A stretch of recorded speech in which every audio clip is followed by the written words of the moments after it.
At some point, you probably told yourself you just have bad habits with your phone, that you're one of those people who can't help but scroll, that everyone does it so it can't be that bad. And every time you put it down for a few days and picked it back up again, that story got a little more convincing. But that's not who you are. That's just a pattern you haven't understood yet. Because here's what's actually going on. Your brain runs on dopamine, and dopamine isn't just about pleasure, it's about anticipation.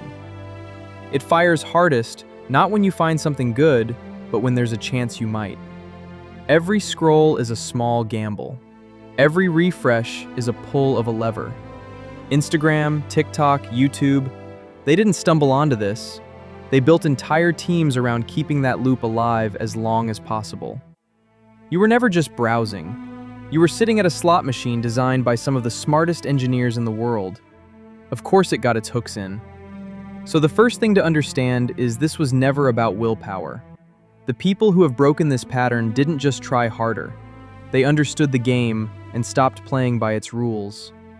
And the game has one core mechanic you need to see clearly. The phone isn't where the problem lives. The phone is just the exit door your brain runs to the second something feels uncomfortable. A decision you've been sitting on, a conversation that needs to happen, work that actually matters to you, but also scares you a little. The moment any of that surfaces, your hand is already moving. Not because you want another video, because you want 10 more minutes away from that feeling.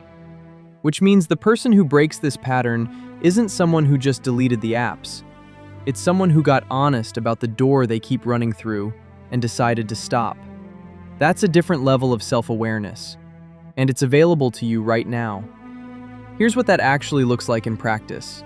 Make the exit door harder to reach.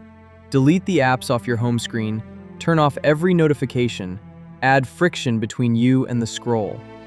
Your brain is automatic and lazy. A few extra steps breaks the reflex more than you'd expect. Then, replace the loop with something that has real stakes for you.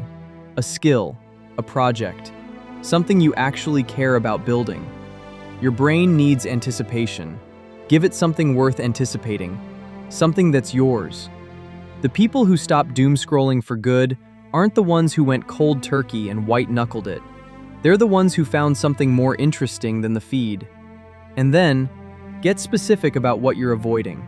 Not vague, specific. What is the exact thing that makes your hand reach for your phone the fastest? Because that thing is almost always where your real life is actually waiting for you. The scroll is just the delay. The person you're trying to become doesn't live in the feed. They're on the other side of the thing you keep scrolling past.